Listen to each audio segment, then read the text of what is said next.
Mas o lance determinante do resultado saiu de uma falta que o Corinthians reclama muito, tá? A gente até vai mostrar aqui o lance por alguns ângulos, né? Porque o Corinthians está reclamando muito do lance da falta. Eu não marcaria. Não marcaria. O Gustavo Henrique vai na bola, tem um toque por trás na panturrilha do jogador do Santos, que eu vi por outro ângulo, que gera uma dúvida. Agora, também não acho que dá para você reclamar de um resultado, Flávio, quando o seu time perde um pênalti, quando o seu time perde a chance de matar o jogo no primeiro tempo e não mata, e aí numa falta que o seu goleiro falhou, inclusive, saiu o gol do empate nos acréscimos, Flávio Prado. Bom, boa tarde, Pilhado, boa tarde, amigos. Então, é assim, eu concordo com tudo que você falou. O Corinthians jogou bem, jogou uma bela partida, principalmente no primeiro tempo, foi um bom jogo do Corinthians. Aliás, o Corinthians está jogando bem, o Dorival rapidamente acertou o time, ele volta bem, provavelmente ainda estimulado pelo título que ele ganhou no final do ano e tal. E é legal, quando você ganha, a motivação é diferente, o Corinthians está jogando bem. Poderia ter resolvido o jogo no primeiro tempo. Esse estranho Yuri Alberto, né, que perde pênalti, depois faz um gol daquele jeito que ele fez. É engraçado o Yuri Alberto. Ele perde gols incríveis, faz gols incríveis, mas é um jogador bem útil, bem útil. Bom, e a verdade é que o Santos estava perdido no jogo, né? O time do Corinthians se impôs praticamente o jogo inteiro, mas não transformou em gols, então aí não dá para reclamar. A princípio, você falou que vai mostrar vários ângulos. A princípio, eu também não marcaria a falta, não. De repente, a gente vê algum ângulo aqui, muda. Também não marcaria. E veio a falha do Hugo Souza, que também não é uma coisa normal. Ele tem vivido bons momentos desde que chegou ao Corinthians. Então, uma série de fatores que acabaram dando empate pro time do Santos. O Corinthians mereceu ganhar o jogo, acho que essa é a análise que precisa ser feita. O Corinthians está bem, o Corinthians está rapidamente acertado. Então, o Dorival conseguiu. E aí, velho, circunstâncias do jogo. Os jogadores encheram muito o saco do árbitro, mas demais, demais. Ele não é um árbitro tão... Ele não é novinho, mas ele também não é tão experiente, ele não consegue se impor tanto. Então, os caras ficam muito em cima, os caras enchem muito o saco. E aí você deixa o cara mais predisposto também a errar. Isso é burrice quando você desestabiliza o árbitro. Ele pode acertar para você, ele pode errar a teu favor, mas ele pode errar contra você também. Então, deixar o árbitro na maneira como os caras deixam, colocando pilha em cima, enchendo o saco em lateral, em qualquer coisa, isso a qualquer momento pode acontecer alguma coisa. Dessa vez foi contra o Corinthians. Também, a princípio, não teria marcado a falta. O Hugo falhou e o Corinthians deveria ter vencido o jogo. Mas o importante disso, o positivo disso é que o Gabigol está fazendo gols, né? E aí ele vai ganhar moral, provavelmente. O cara fazedor de gols, ele precisa de gols para ter moral ou não. E ele estava em baixa.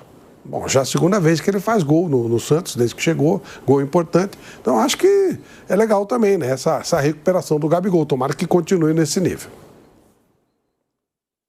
Tem isso, né, Flávio? A gente vai falar muito da arbitragem também, mas pode ser uma volta por cima do Gabigol. Porque o Gabigol, ele chega no Santos sendo decisivo. Ele chega no Santos fazendo gols, ele chega no Santos com atitude, né, com vontade. Eu tô vendo uma vontade exagerada do Gabigol, porque deve ser ruim para ele. O Gabigol de um dos grandes nomes do futebol brasileiro, na verdade, do grande nome do futebol brasileiro. Porque em 2019 e 2020, o Gabigol, ele foi o nome do futebol brasileiro. Ele virou uma piada. Do grande nome do futebol brasileiro, o Gabigol virou chacota. Ele virou chacota porque ele fazia festinha de Poderoso Chefão, porque ele cantava trap, porque ele perdeu o pênalti tentando dar cavadinha decisivo e o Cruzeiro perdeu pro Corinthians. O Gabigol, ele vivia um momento ridículo perto do que ele viveu em 2019 e 2020. E agora parece que ele está acordando, né? Parece que ele está se ligando que ele tem que mostrar futebol. Uma coisa já me decepciona, tá? A falta do pezinho no chão do Gabigol. Porque eu já falei, ele só vai dar a volta por cima se ele botar os pés no chão. E pelo jeito ele não botou. Porque ele foi perguntar para o Matheus Pereira, quem é você? O Matheus Pereira podia falar para ele, eu joguei 10 anos na Europa, meu amigo. Você ficou 1 ano e meio sem jogar e teve que voltar para cá com o rabinho entre as pernas. Porque ele tem essa prepotência que para mim às vezes atrapalha. Agora, não é porque eu acho ele arrogante, eu acho ele prepotente, que eu não vou assumir que ele já faz um bom começo de temporada. Voltou fazendo gols pelo Santos e voltou sendo decisivo, inclusive em clássico, Mauro Betting. Mas tem o outro lado também. Tem o outro lado. o Corinthians não aproveitou a chance de matar o jogo. Foi muito melhor no primeiro tempo e não aproveitou. E aí deu para o Gabigol a oportunidade de tirar a onda dele nos acréscimos, Mauro. Em relação ao trabalho, concordo muito com o Flávio. Quando eu concordo muito com o Flávio é sempre problema. Mas em relação ao Dorival Júnior, o Corinthians ontem teve um momento na Vila Belmiro de um futebol muito bonito, muito bom no primeiro tempo, de troca de bolas. O próprio Matheus Pereira parecia que estava 100 jogos já com a camisa do Corinthians, é muito bom jogador.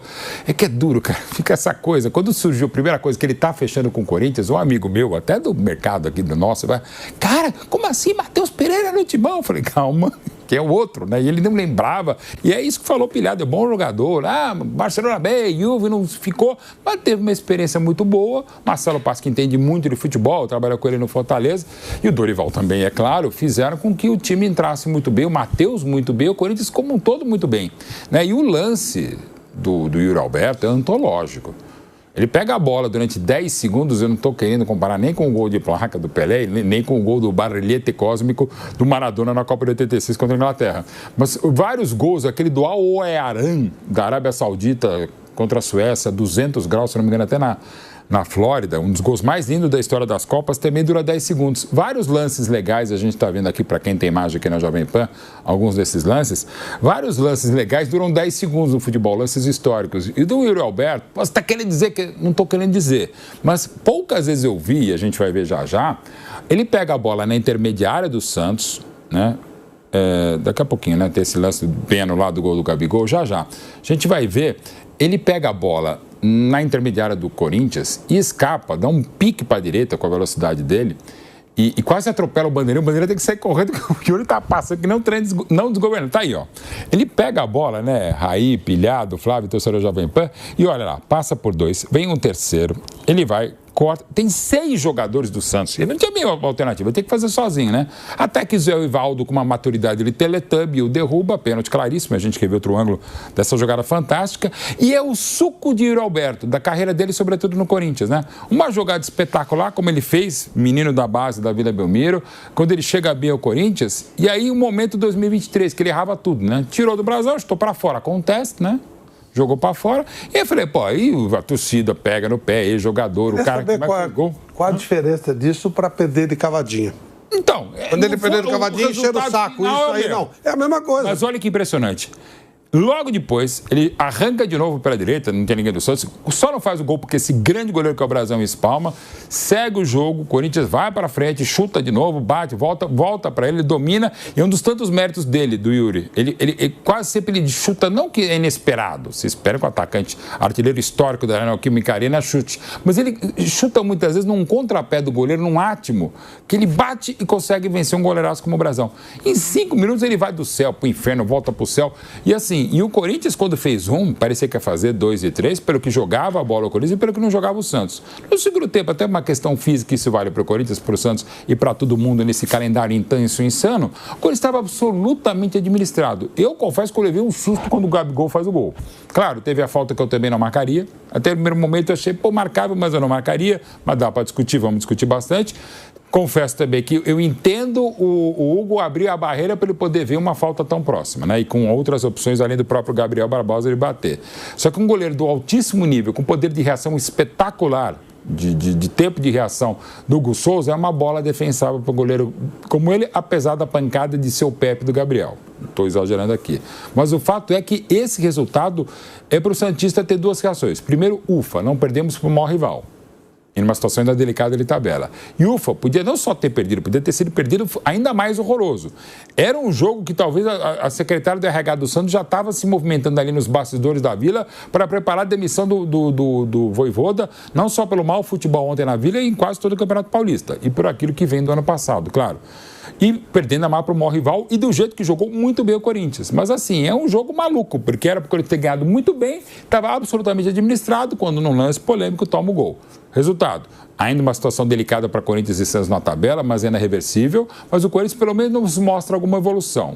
Já o Santos pilhado, eu não vejo nenhuma. A única coisa boa foi empatar e do jeito até dolorido. E com esse cara que realmente, assim como Yuri Alberto tem essa história espetacular, sobretudo de superação no Corinthians, o Gabigol, com todas as marras, ainda é um cara ainda mais jogando com essa camisa do Santos, que você tem que sempre acreditar que no final das contas alguma coisa boa vai acontecer com ele e com o time do Gabigol.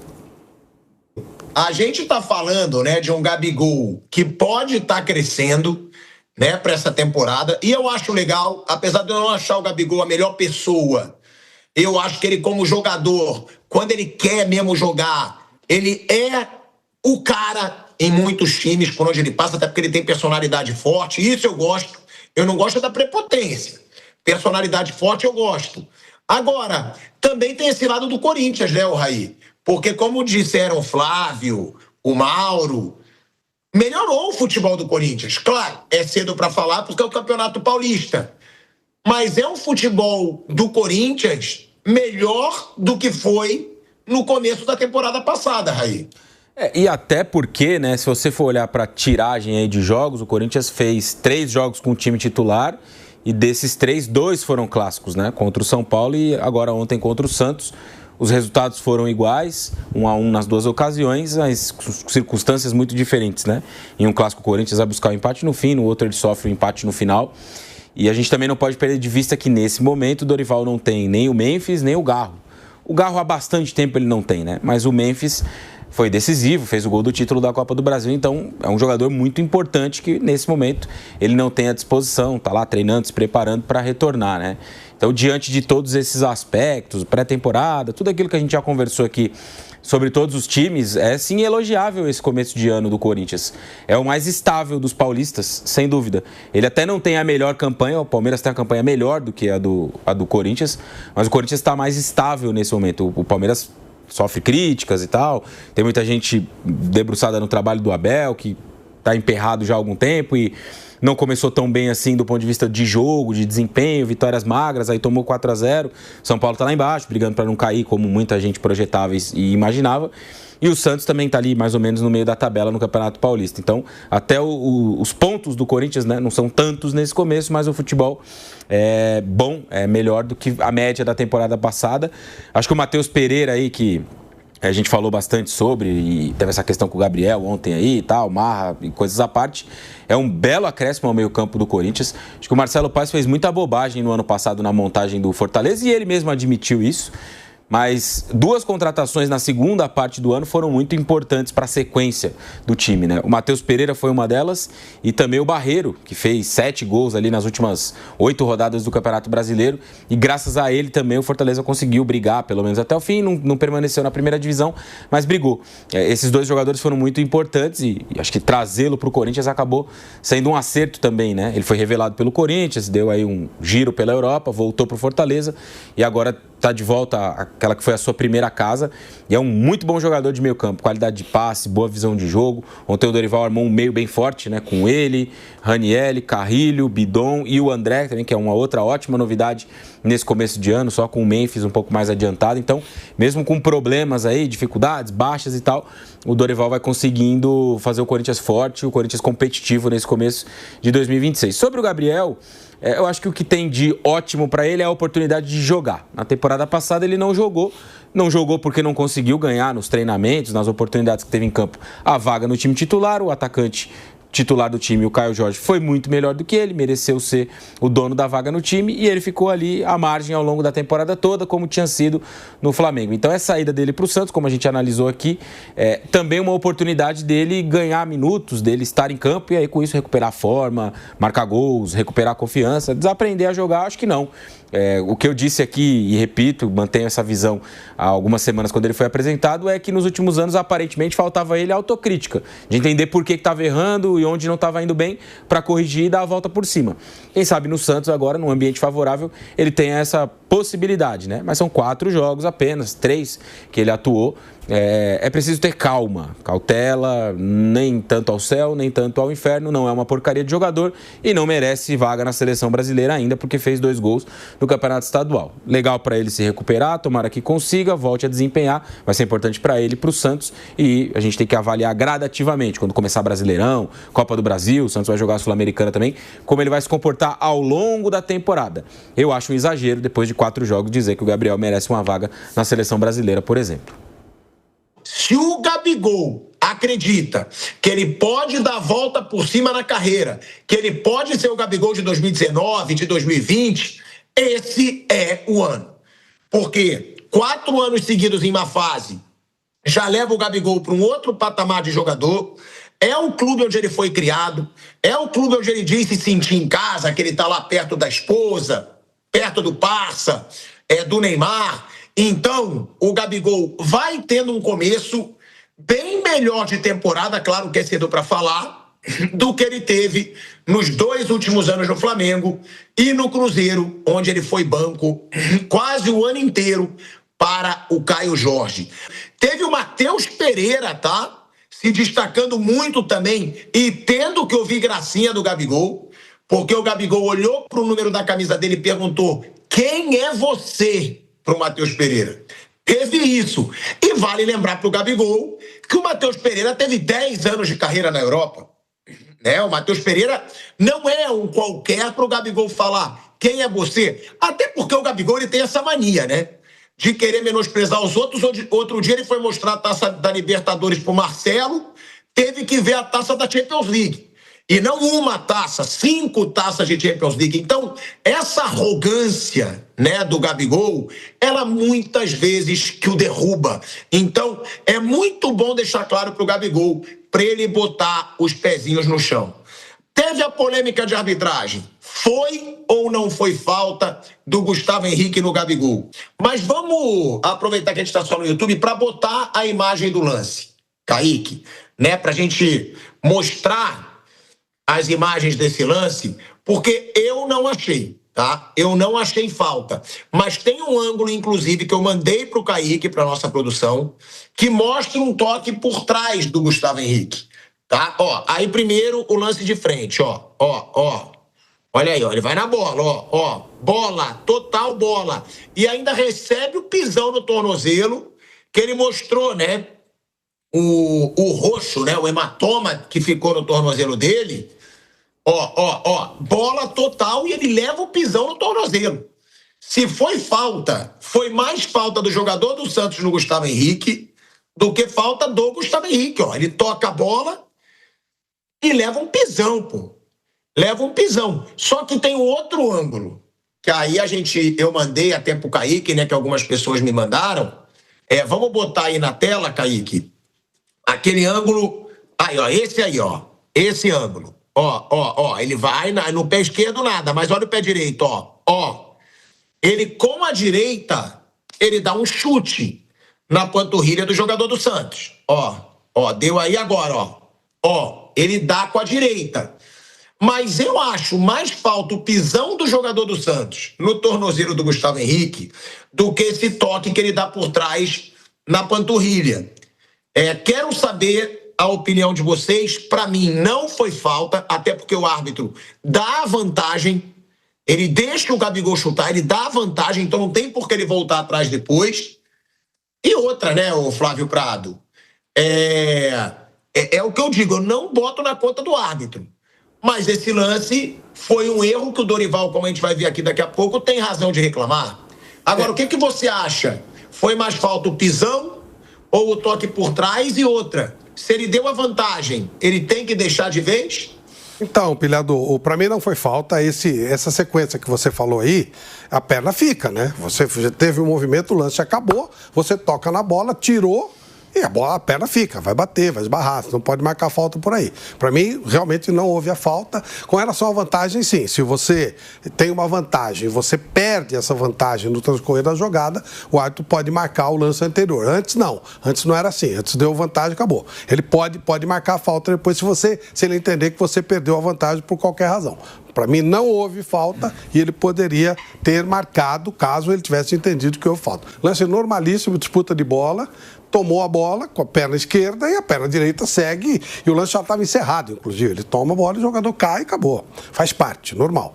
Então, para mim, erro da arbitragem, sim, nessa marcação específica. o Gustavo Henrique, pelo jeito que ele é um cara muito sério, que não significa dizer que outros não sejam, mas assim, ele sai tão apoplético da marcação, claro que final de jogo, o clássico, aquelas circunstâncias, normal, mas assim, até nisso o árbitro, muitas vezes os grandes árbitros, não que ele não seja um grande árbitro, não seja já experiente, por óbvio, mas assim, eles meio que percebem às vezes que alguma coisa está errada com algumas reclamações. Não, aqui está muito assintoso, né? Tem várias histórias, o Flávio conhece melhor do que eu, de árbitros, de lances, antes mesmo do VAR, né? Que às vezes o árbitro meio que dá uma segurada e fala, não, tá muita reclamação aqui, dá uma enrolada, muda de opinião, ou fica, ou tenta fazer a lei da compensação depois durante o jogo, que ali não teria nem tempo hábil, né, pelo final de jogo. Mas enfim, mas eu confesso que eu também teria errado. Eu marcaria a falta, eu falei, não foi, tá? Então acho que o Corinthians, assim, acabou sendo prejudicado. O Dorival, ele reclamou muito, né? Ele disse que o jogo tá acreditado na arbitragem. Tem isso também, né? Como gostam de só reclamar da arbitragem, porque o Corinthians teve a chance de decidir no primeiro tempo, perdeu um pênalti, e outra, o goleiro falhou, pô. Foi falha do Hugo Souza. É uma bola muito defensável. Ela não foi por cima da barreira, ela foi no lado do goleiro, ela não foi no cantinho, ou seja, nem precisaria se esticar para pegar a bola no canto do goleiro. Ela vai em cima do Hugo. Só que o Hugo cai errado, a bola passa por baixo dele. Tem isso. Estão deixando passar até uma falha do Hugo para dizer que não foi falta. Eu acho que não foi falta. Eu acho que o Corinthians foi prejudicado. Mas não dá também para o Dorival falar que foi creditado um empate só na arbitragem. Minha opinião, vou querer saber a do Raí também, mas vamos ouvir primeiro aí o que disse o Dorival Júnior. Nós tivemos o que a gente precisava, posse de bola, rodagem de um lado para o outro, inversão de jogadas, Matheus muito bem posicionado, jogando muito próximo do Bidon, Matheus e Carrídio nos dando um nível de posse muito alto. Eu acho que isso aí que foi importante. E não deixamos de ser uma equipe ofensiva, porque liberamos o André para que ele pudesse chegar, infiltrou em muitos momentos. Nós tivemos, eu acho que, coisas muito boas. Nos faltou naturalmente ampliarmos o placar para que não dessemos a oportunidade da interferência direta, como aconteceu. Desses 4 jogos, sim, foi o melhor jogo. Foi a melhor partida, segura, equilibrada, consciente daquilo que vinha fazendo, respeitando muito o adversário, ganhando a maioria dos duelos. Eu acho que isso daí nos proporcionou uma situação muito positiva dentro da partida. Eu espero que mantenhamos essa condição, porque foi isso que nos levou a luta direta pela Copa do Brasil. Foi essa postura, e eu acho que é fundamental que possamos repeti-la mais vezes. O jogo hoje está acreditado o resultado na arbitragem. Aliás, ele, quando é quarto árbitro, ele já se impõe de uma maneira agressiva e desrespeitosa com todos. Imagina hoje o que ele fez. Interferiu diretamente e acabou nos tirando a possibilidade de um resultado pelo que nós produzimos, pelo que nós fizemos em campo. Viu o tornozelo do Gustavo Henrique e tá uma bola. Ele tira a bola e ainda sofre a falta. E ele, erradamente, só ele viu, até porque nenhum jogador do Santos foi reclamar. Ele para o jogo e dá uma falta absurda dessa. Fora os outros erros que ele teve ao longo da partida. É difícil isso, é difícil porque nós estamos trabalhando com muitas dificuldades em razão de todos os problemas que enfrentamos, para colocar uma equipe como nós colocamos hoje em campo, que teve o domínio da partida, que jogou um futebol com muita segurança, muito equilíbrio, e de repente um resultado praticamente realizado nos é tirado por um erro grotesco desses, que acaba complicando inclusive a nossa posição dentro da tabela. Infelizmente ele acha uma falta dando um acréscimo de um jogo que foi muito disputado, que não teve parada, não teve cera, não teve brincadeira, não teve sacanagem de lado nenhum. sendo que no primeiro tempo ele deu 3 minutos de acréscimo e no segundo ele dá 8 minutos. Então, eu gostaria de entender aonde ele visualizou tudo isso. E depois uma jogada que foi a nosso favor, ele acaba dando contra, deixando a jogada finalizar e logo depois ainda tomando uma decisão já um pouco mais frio, vendo a situação total. Ele acaba proporcionando ao Santos praticamente 2 oportunidades de gol, uma a que caiu no pé do Gabriel e a segunda na bola parada. Então, é lamentável você ter a interferência direta da maneira como vem acontecendo, e isso aconteceu em muitas vezes no Campeonato Paulista. E depois a gente vai para aquele lance, mas o Corinthians toma gol, mas o Corinthians é isso, aquilo, deixa resultado no meio do caminho. A gente deixa. Isso daí acontece, nós não temos uma super equipe. Nós temos uma equipe muito competitiva, muito segura, regular, e que infelizmente tem sofrido demais desde o Campeonato Brasileiro do ano passado, já abrindo a temporada desse ano, sendo mais uma vez premiada com um nível de arbitragem que nós tivemos. É lamentável. Ele já, como quarto árbitro, ele já deveria ter sido penalizado algumas vezes. Olha aí, ó. Dorival ainda lembra do fator acréscimo, Jair, que realmente 8 minutos para o que foi o segundo tempo não foram justificáveis. Foi muita coisa mesmo, né? Eu acho que desde a Copa do Mundo, lá de 22, a gente tem visto acréscimos muito longos e desproporcionais, muitas vezes, aqui no futebol brasileiro, né? A gente ficou meio acostumado com isso na Copa, 10, 12, 15 minutos de acréscimo em qualquer jogo, e agora aqui no futebol brasileiro está acontecendo mais ou menos a mesma coisa, né? Não tem mais 3 minutos de acréscimo, 4, 5, são 10, 8, 7, todo jogo. E não dá para dizer que isso é uma prática mundial, não, porque você acompanha a Champions, acompanha a Premier League, outros campeonatos europeus, não tem isso, cara. Um jogo de Champions ali pegado, pau a pau, tal, mata-mata, muitas vezes 3 minutos de acréscimo, às vezes 2. É condizente com o que acontece dentro do jogo, né? Eu acho que a queixa do Dorival é justa pela falta. Foi uma falta inexistente, é um erro, é um lance difícil também. Eu acho que a gente também tem que colocar isso em perspectiva, né? É um lance muito rápido, é um carrinho do defensor de frente pro lance ali e tal, o jogador do Santos cai.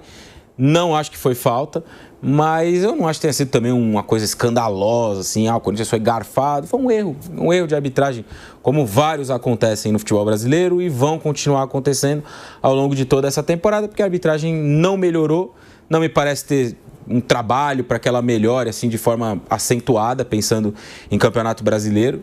E a gente vai continuar debatendo isso aqui toda sexta, toda quinta, toda segunda-feira, de problemas de arbitragens ruins. Elas não vão mudar. No caso de ontem, da vez, o Corinthians foi prejudicado. No próximo final de semana pode ser o Santos, depois o Vasco, depois o Botafogo, depois o Fluminense, depois o Grêmio, o Inter, o Cruzeiro, o Ceará, o Fortaleza, e assim vai ser ao longo de toda a temporada. A queixa do Dorival é justa, mas eu acho que é uma coisa meio que faz parte do futebol brasileiro. Não deveria, mas infelizmente faz parte.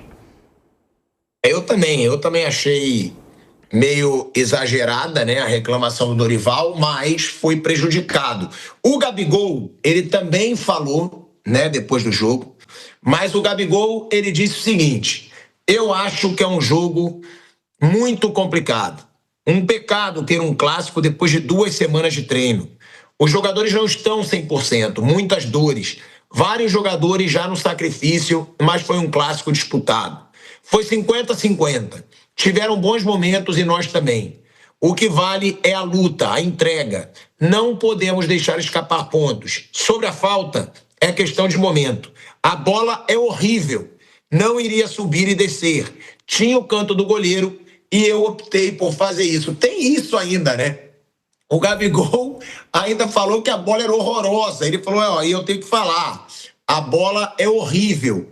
E ele fez a cobrança ali realmente numa falha do Hugo, faz o gol, mas é bom a gente deixar claro, Gabigol fazendo gols nesse seu retorno ao Santos. Já é um bom começo. Já é um bom começo pro Gabigol, né? E ele vai aí tomando esse lugar que no Santos ele não vai ter competitividade. Então ele vai ter que ser titular. É a chance, é por isso que eu falo, é a chance para o Gabigol tentar essa volta por cima, depois de 3 anos muito abaixo do que ele poderia fazer. Muito abaixo. Vamos ver se ele vai querer deixar de ser trapper, de ser poderoso chefão, de querer tirar onda, de prepotência, porque focado no futebol, eu acho que o Gabigol tem muita chance de ter um ano melhor aí pelo clube onde ele foi criado, onde ele diz se sentir em casa.